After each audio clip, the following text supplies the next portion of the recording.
アナン・ホタルさんの絵をレベルアップしていきましょう。漫画家を目指しています。手と影がうまく描けません。どのように練習すればいいですか？まずこの絵のいいと思ったところからお伝えします。表情がいいと思いました。この女の子、夏菜ちゃんというらしいんですけど、見た目は少しきついが面倒見がよく優しい性格って書いてるんですよね。見た目が少しきつい、それがよく出てますよね。確かにパッと見た感じは気が強そうな女の人に見えますよね。漫画のキャラクターを作る上で見た目がね美しいっていうのはすごくいいことなんですけど、もっといいのはその人物の内面、性格、性質、そういうものが顔や服装に出てるともっといいんですね。漫画っていうのはそのキャラクターの人間ドラマを楽しむ娯楽ですから、ただ綺麗な女の人とかいうよりも綺麗なんだけどちょっときつそうとかね、逆に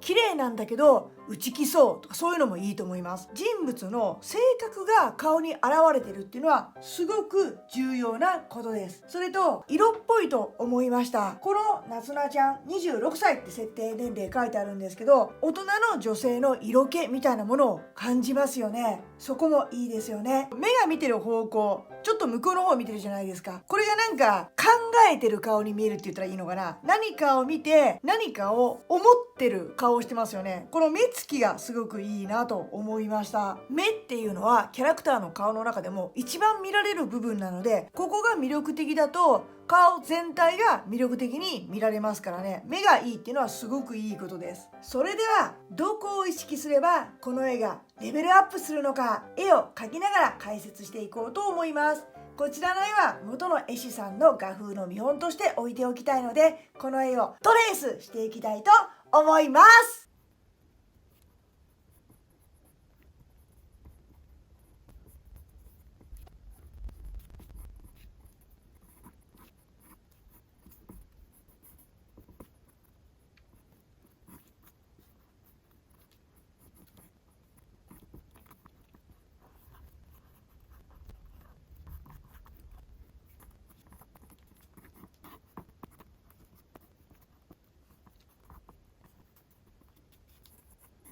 はい、トレースしてみました。僕はこのチャンネルで皆さんの漫画の描き方のヒントになることを配信していますので、ぜひチャンネル登録をよろしくお願いします。漫画の描き方や創作活動の個別相談も行っていますので、僕の Twitter や公式 LINE からお申し込みください。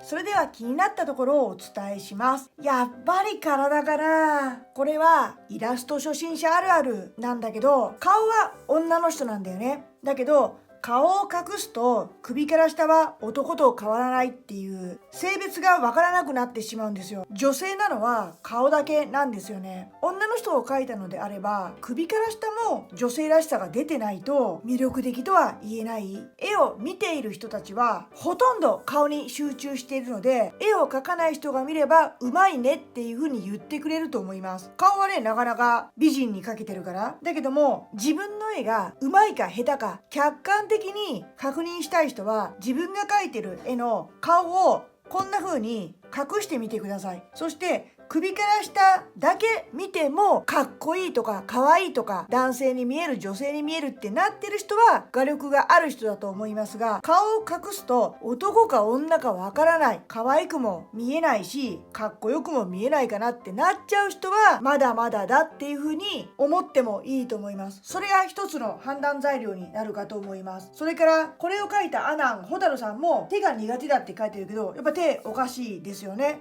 この手の右だけ曲げてて左まっすぐっていうのも不自然ですし、手の先の部分ですよね。ここも女性にしてはめちゃくちゃ大きな手というか、手がお化けみたいって言ったらいいのかな。だけどここは自分で気がついてるみたいなのでまだいいかなと思います。気がつくことが重要なので、絵が下手でも自分でここが変だなっていう風に見えてる人は上手くなる可能性が高いです。一番良くないのはどこが悪いかわからないっていうのが一番良くないですね。皆さんんも学校の授業を受けてて先生に言われないですか？参考書とか問題集見た時にどこがわからないか分かってるかっていう風に言われませんか？漫画の世界、絵の世界もそれと同じです。まだ自分で欠点が見えてるだけいいかなという風に思います。あと3つ目はやっぱり髪の毛かな。髪の毛なんだろうなとは思うけど、なんかこの辺何か分かんないですよね。髪の毛っていうのは一本一本細くて細かくて糸状のものがたくさん集まってるって言ったらいいのかな。だけどこの辺見るとなんかぐにゃぐにゃ柔らかいものが固まってるみたいな感じに見えるって言ったらいいのかな。こっちの髪の毛とこっちの髪の毛の長さが違うっていうのもリンチにあったみたいっていうか、どんな美容師さんに散髪されたんだっていう。こんなに顔が綺麗なのに髪の毛がバサバサだったら魅力半減ですよね。これは現実の女の人でもそうでしょ。どんな美人でも髪の毛がこんな風に左右バラバラだったらその人は魅力的に見えないと思います。やっぱり漫画のキャラクターも一緒で、綺麗な人だったら髪の毛だってサラサラヘアであってほしいですよね。あとは服、どういう服着てるのかちょっと分かんないっていう感じがするのが、なんかジージャンを着てるのかなってこれ見て思ったんですけど、でも普通のシャツを羽織ってるのかな。なんかこの服もどういう服着てるか分からなかったです。この足元もこれがズボンなのかスカートなのか正直分かんないですね。そのあたりこっちのトレースした方で整えていこうと思います。そうだな、顔はねあんまりいじりたくないんだけど、こ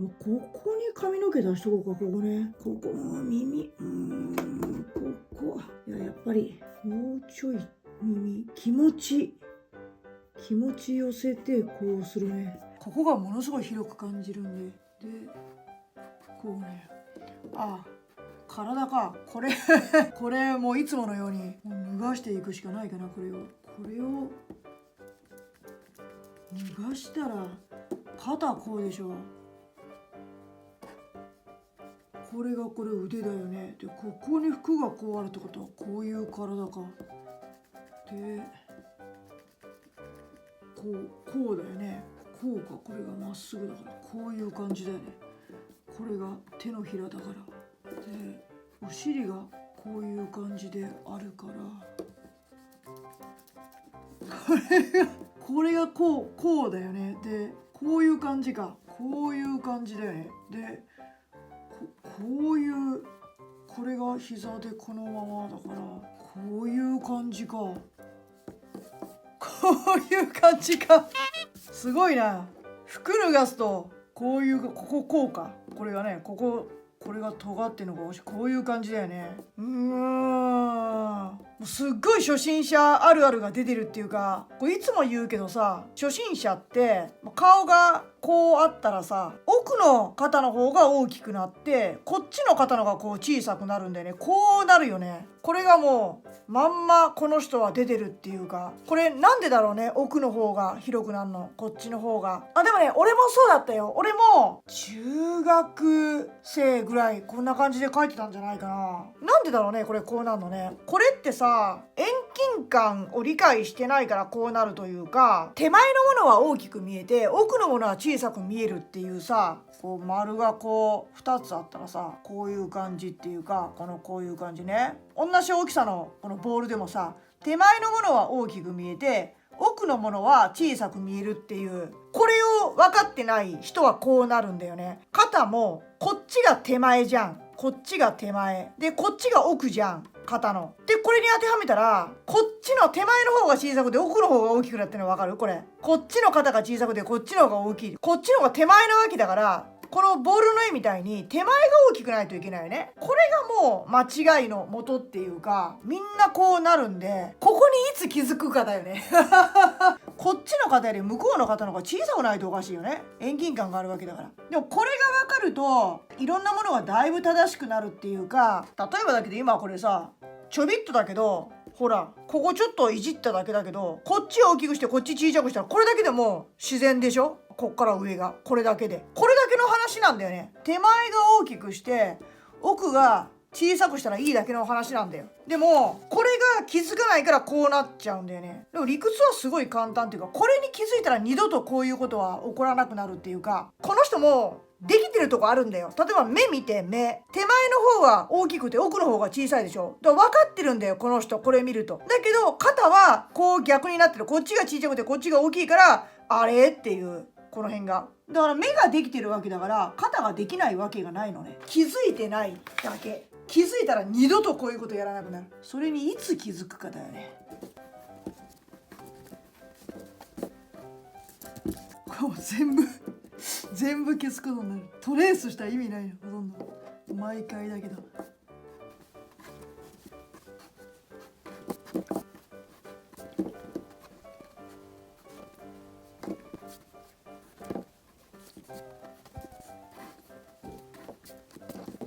体のイメージとしてはこんな感じかな、ざっくりと。ちょっと胴が長いかなって思うんだけど、この絵にお尻を合わせたらこんな感じで、この女性はスリムなんでムッチムチにする必要はないと思うんだけど、それでも女性だからやっぱり胸元ちょっとは膨らんでる方がいいと思うかな。あとお尻は大きく、女の人だからね、その方が女性って感じがするっていうか。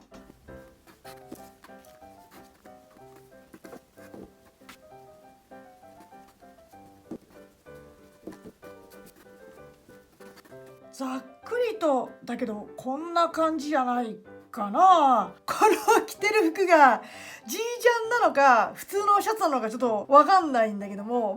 ジージャンっぽく見えたんでもうジージャンにしました。ジーパン生地のタイトスカートっつったらいいのかな、そういうのかなと思って。これでさ、顔を隠しても首から下だけ見ても女性に見えるでしょ。これを見て男だって思わないじゃん。顔を隠しても性別が分かったらちゃんと特徴を捉えてかけてるっていうことだよね。あと髪の毛もやっぱりこう綺麗に左右同じ長さに整えてあげるだけでも綺麗に見えるっていうか、きちんとした女性に見えるよね。ペン入れしていく前にペン先を変えます。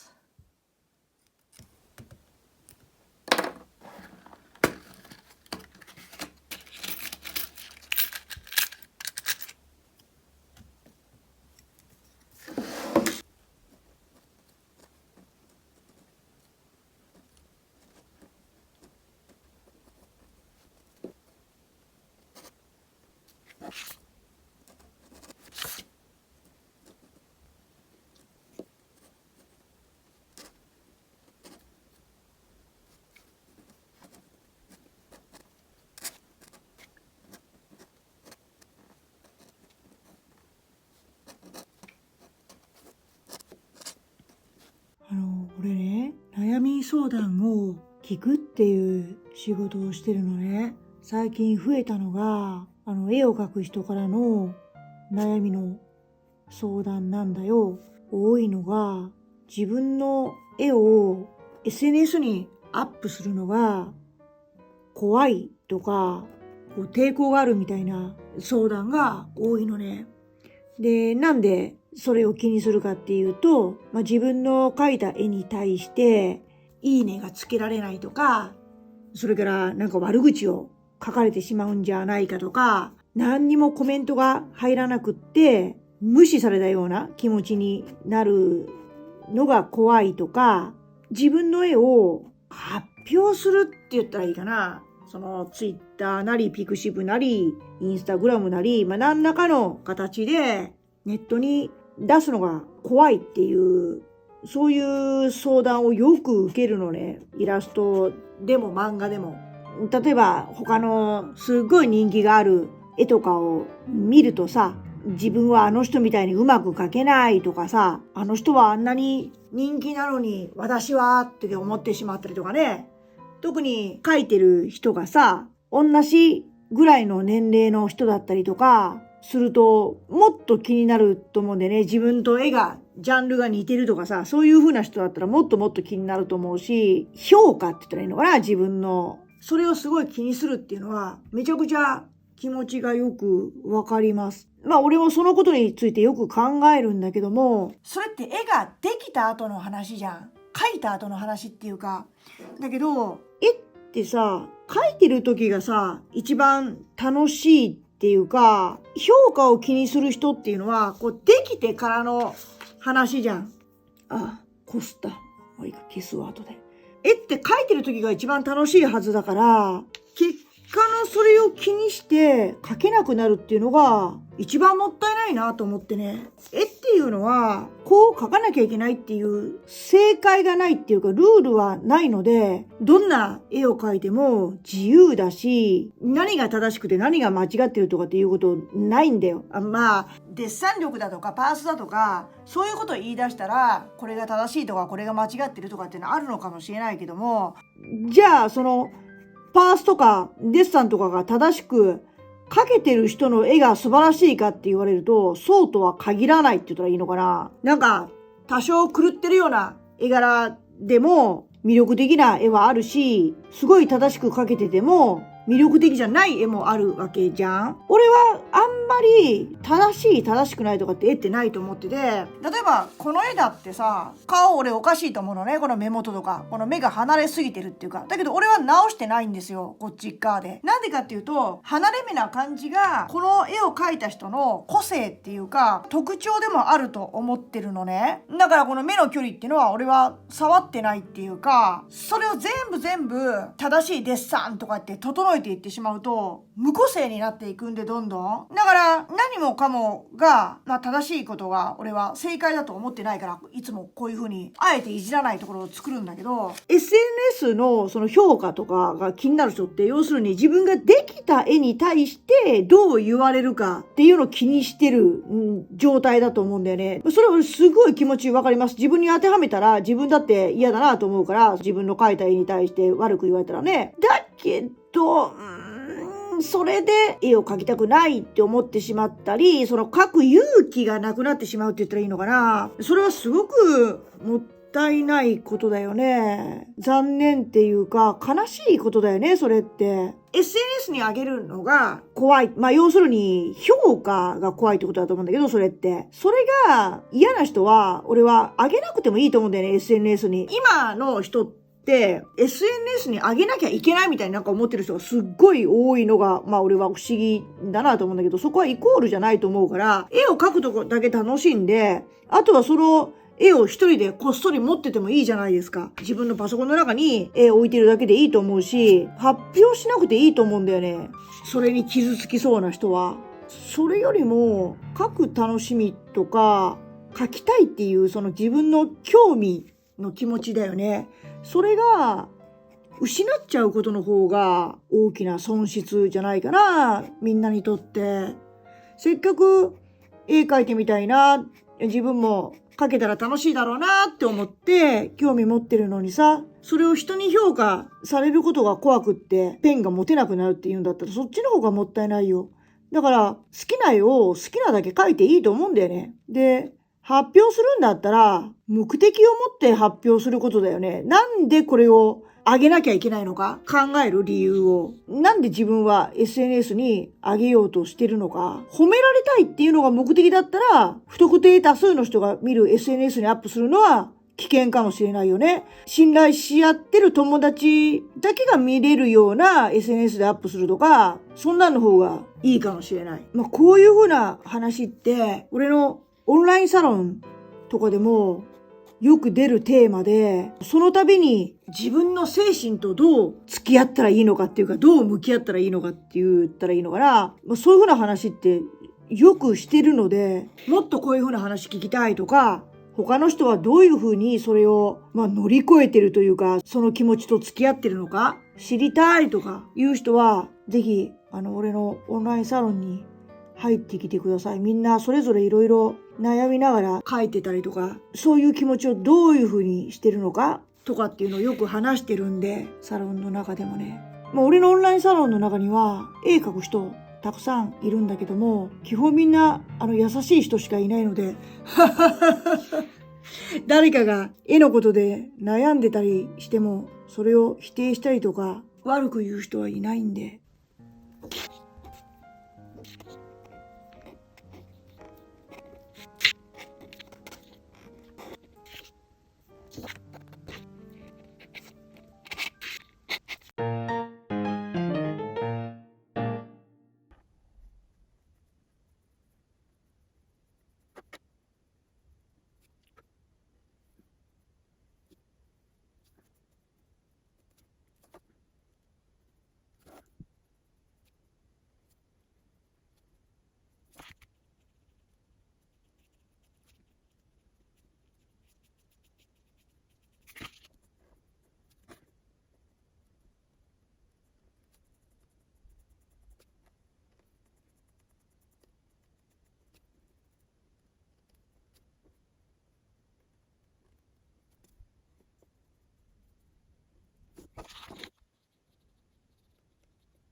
消しゴムかけていきます。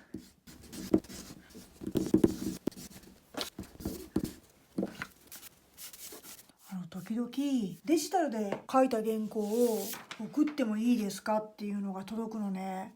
視聴者さんが送ってこられてる絵っていうのはほとんどデジタルだと思いますよ。例えば今回の蛍さんの絵もデジタルだと思います。デジタルがダメだって僕言ったこと一切ないんで、デジタルで全然構わないですよ。ただ僕は手で書かせてもらってるだけで、デジタルで送ってもらうのは構わないですけど、僕は手書きで直させてもらいます。元の絵はデジタルでも手書きでもどっちでも構わないです。そこは気にしないで好きなもので自由に書いてください。デジタルか手書きかってすごいなんかこだわる人が多いなって僕は思うんですけど、こんなの画材に過ぎないんで、別にどっちでも関係ないので全然。例えば線画だけ手書きで書いて、トーン処理とか背景処理だけデジタルにするっていうそのミックスの人もいますし、何を使って書いても僕はいいと思ってます。手書きもデジタルも、どっちも一長一短あるんで、どっちがいいとかどっちがおすすめっていうことは僕は言いません。皆さんが書きやすいものを使って書くっていうのが一番いいと思ってます。だからそこはそんなに気にしないでね。あれ水俺汲んでたと思うんだけどな。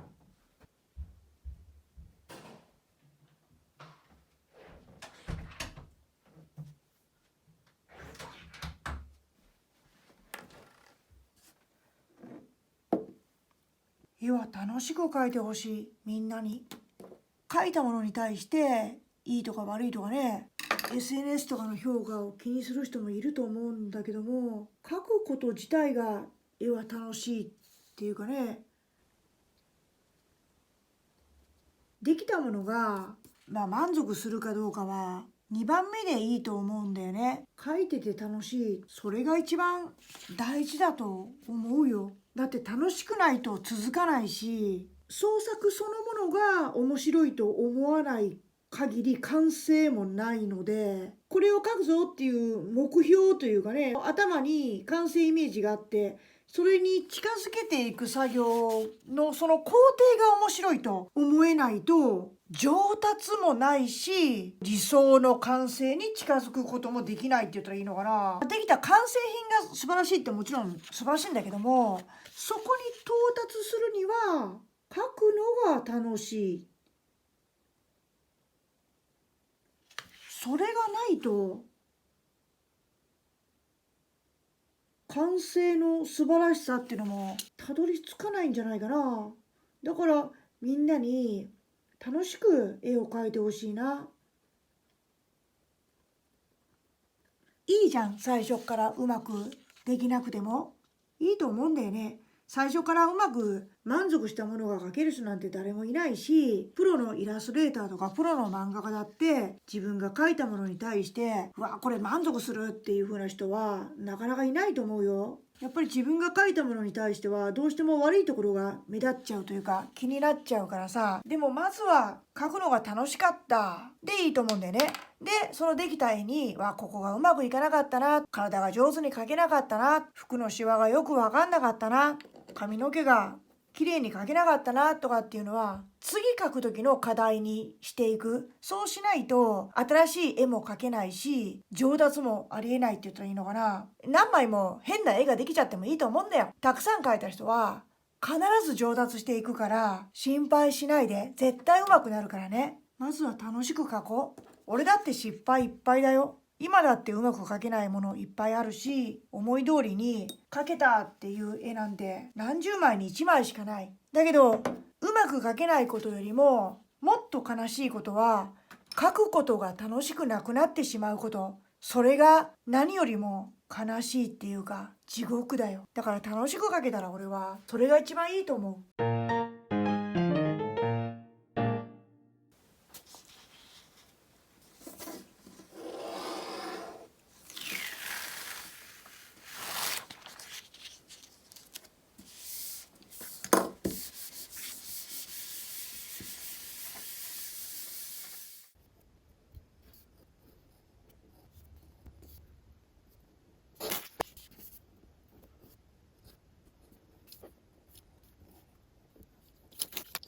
服にはね、ジージャンっぽい感じ、デニムの感じが出るように気持ち粗めのトーンで貼りました。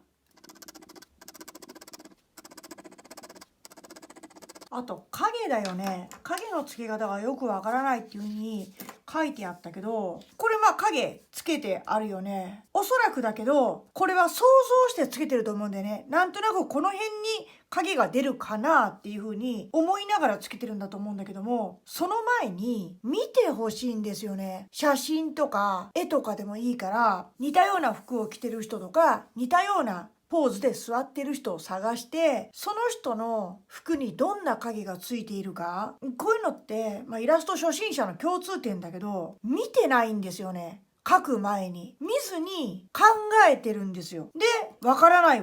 ってなっちゃってるんですよね。イラストとか漫画は学校の勉強の問題ではないので、答えを見てください。学校の勉強は問題集とかね、テストとかね、答え見てそれを丸写ししたらカンニングってなっちゃいますよ。だけど絵とかこういうイラストっていうのは答えを見て、それをその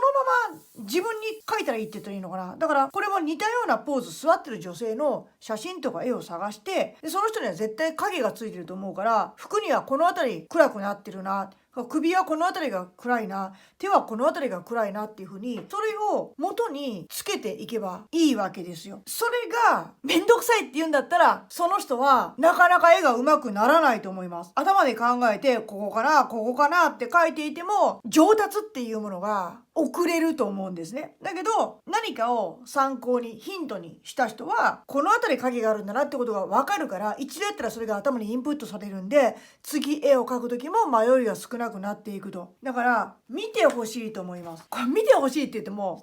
見ません。イラスト初心者っていうか、漫画初心者っていうか、ここで上手い人と上手くない人と分かれるのは、ここで見てくださいって僕なり他の人が言った時に、見る人は上手くなるんですね。で、めんどくさいから見ないっていう人は上手くなりません。ここが分かれ道なんだけど、答えを教えてほしい人がほとんどなんですよ。答えなんかないんですよ、絵に。算数だったら1たす1は2とかって答えありますよ。でも絵に答えはないんですよ。だけど、答えを欲しいっていう風に言われるんで、理科の時間を思い出してください。丸いものがありました。ここに太陽があります。皆さん、どっちに影がつきますか？太陽の方ですか？太陽の逆側ですか？太陽の逆側ですよね。こっちに影がつきますよね。これはみんな理科の時間で小学生の時に習ってわかると思います。地面があります。どっちに影がつきますか？太陽の方に、明るい方につきますか？それとも丸いものの影の方につきますか？影の方につきますよね。これがわからないっていう人はいないと思います。つまり光とは逆の方向が暗くなるわけですよね、影って。人間でもそうです。こう立ってたら、この人に太陽がこうあったら、影はこっちにつきますよね、こっち側に。こういう風に影がつきますよね。太陽がこっちだったら。太陽がこっちだったら逆になります。光と逆の方に影がつきますよね。そしたら、この女の人に影をつけたい場合、どっちから光が当たってるかっていうのを考えると、目安になると思います。この人だったらこの頭を見ると、こっちが光っていて、後頭部が暗いので、じゃあこっち側から太陽が来てる、ライトが当たってるとしましょう。だったら体もこっち側が影になるはずですよね。お尻もこっちが影になるはずですよね。なんとなくここ分かってるなと思うところもありますけれども、そういうふうにざっくりと目安を取ると、影つけるときに迷いにくくなると思います。光を考えるってことですね。影をつけたいならば。今言ったことを自分が絵描く時のヒントにしてみてね。でもね、そんなこと俺言ったけど、漫画とかにね、俺正解はないと思ってるので、こんなところに影つくのみたいなところに影がついてることがあっても、僕はいいと思ってます。いいと思ってるタイプです。何もかもが全部正確でなくても、どれだけリアルな感じにするかっていうのはもうその人の絵柄とか世界観次第、価値観次第です。写真みたいな劇画みたいな絵を描く人だったら現実に近い影がいいだろうし、デフォルメが大きい人だったらそんなにリアリティがある影でなくても僕はいいと思います。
完成しました。髪の毛の右と左の長さを同じぐらいに整えて、頭をツヤベタに塗りました。耳の横に毛がなかったので、そこにも髪の毛を下ろして自然な女性のヘアスタイルに見えるようにしました。肩や腕がおかしかったので自然に座って見えるように整えました。体に女性らしさがなかったので胸元やお尻を大きくすることで女の人らしさを出しました。顔や服に影をつけることで立体的に見せるようにしました。顔の部分にほとんど影が入っていなかったので目元や鼻のあたりに影を入れました。顔はね、一番見られるところなので影を貼るときは体を凝るよりもまず顔からこだわった方が皆さんの絵がうま見えすると思います。絵を描くヒントにしてください。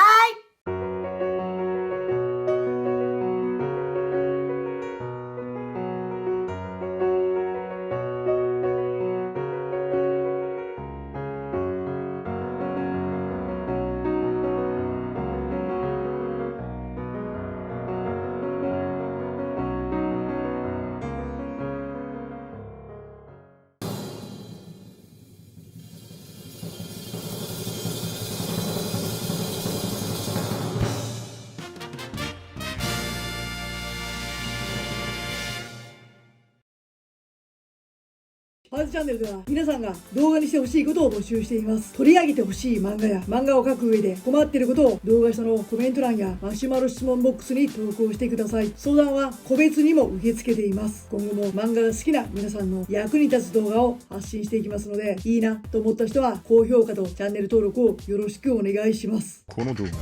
ハイドチャンネルがお送りしました。